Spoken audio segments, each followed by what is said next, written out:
Sensex recently touched an all-time high figure of 74,152. Tata ELXI, a Tata Group company, touched a figure of 7,900. MRF, India's highly priced share, touched a price point of 1,36,000. आज की video में ये जानते हैं कि India के top 3 highly price shares कौन से हैं। क्या हाई प्राइस का ये मतलब है कि वो बहुत ही अच्छे स्टॉक्स है या अच्छे रिटर्न्स देते रहेंगे?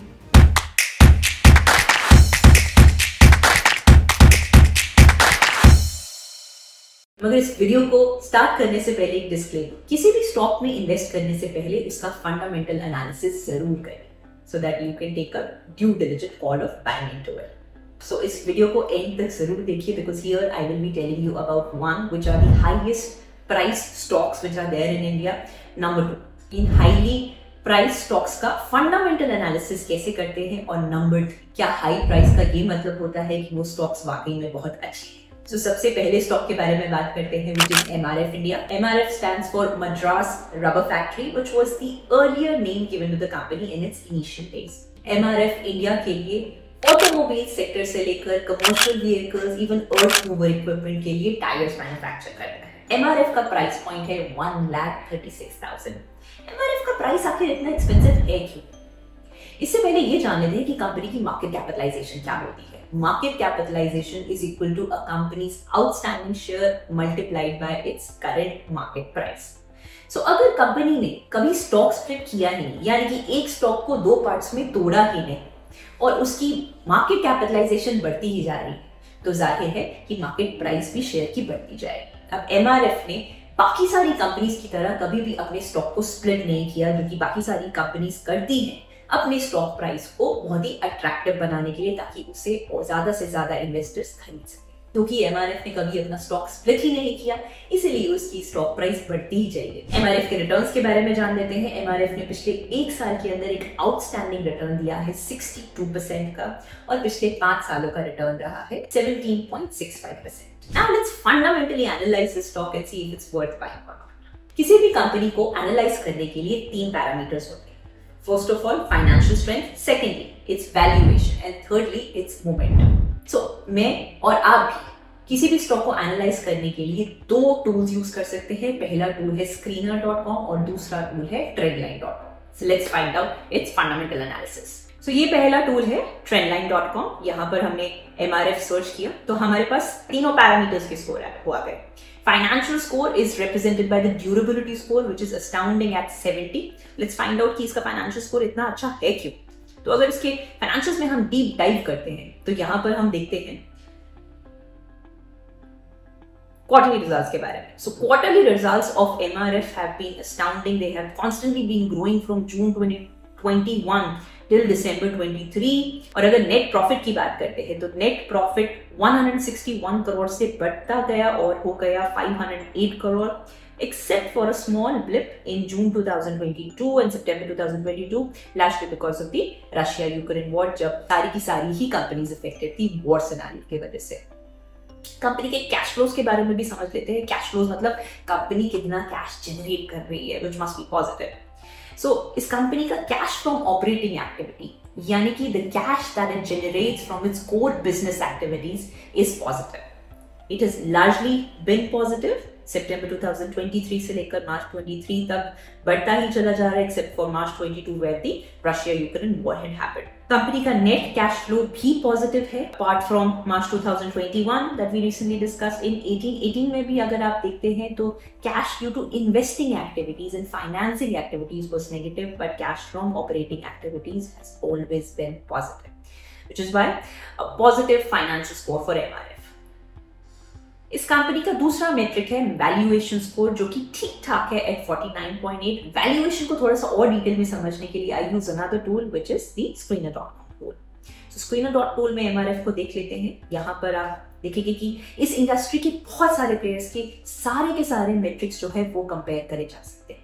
तो MRF का अगर आप प्राइस टू अर्निंग मेट्रिक्स देखेंगे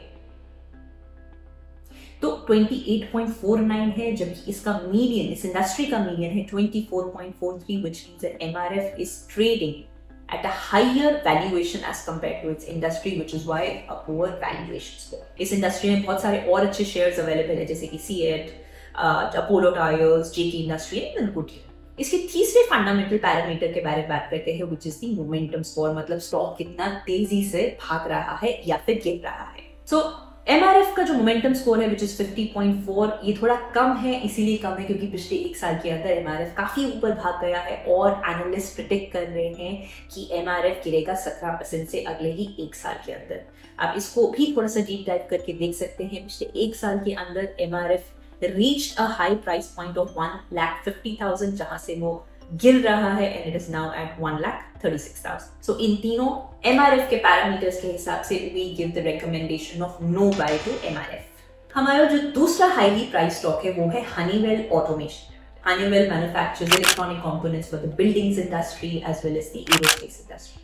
हम जब भी किसी हाईली सिक्योर बिल्डिंग के अंदर एंटर करते हैं तो एंटर करते वक्त हमें 3 बार्स मिलते हैं जहां पर हम अपना सिक्योरिटी पास लगाते हैं और उसके बाद ही हम एंट्री कर पाते हैं। ऐसे बिल्डिंग ऑटोमेशन प्रोडक्ट्स बनाता है हनीवेल। आप जब भी एयर ट्रैवल करते हैं और आपके सामने एक छोटी सी स्क्रीन होती है जिस पर आप अपनी मूवीज देख पाते हैं, these products are also manufactured by Honeywell. Honeywell का प्राइस पॉइंट है 40,700 रुपीज। हनीवेल का पिछले एक साल का रिटर्न रहा है 10% का और पिछले 5 साल का रिटर्न रहा है 12.5% का। हनीवेल के फंडामेंटल पैरामीटर्स के बारे में भी जान लेते हैं। हनीवेल ऑटोमेशन इंडिया लिमिटेड का जो फाइनेंशियल स्कोर है that is 70, which is a beautiful financial score. The company has consistently been growing its top line as well as its net profit. Company का cash flow from operating activities as well as net cash flow is also positive. Company की price to earnings valuation metrics के बारे में जानते हैं। So the valuation score at the moment is very poor at 13.7। Analysts are still recommending a price downside by 3% in the next 1 year. थोड़ा सा detail में समझते हैं कि वैल्यूएशन स्कोर नेगेटिव क्यों है। हनीवेल ऑटो का प्राइस टू अर्निंग्स है 77.23, very very expensive share, and the median is at 79.68। Median तो हाई है ही, साथ साथ इस कंपनी का भी प्राइस टू अर्निंग्स मीडियन के आसपास है। फाइनली इस कंपनी के मोमेंटम स्कोर के बारे में भी जान लेते हैं। Momentum score is mediocre at 54।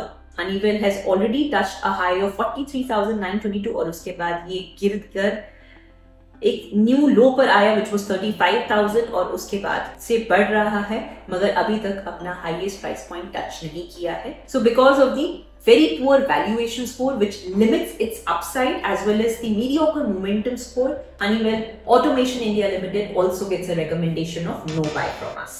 The third most India's price share is Page Industry Limited. Jockey के बारे में तो सुना होगा।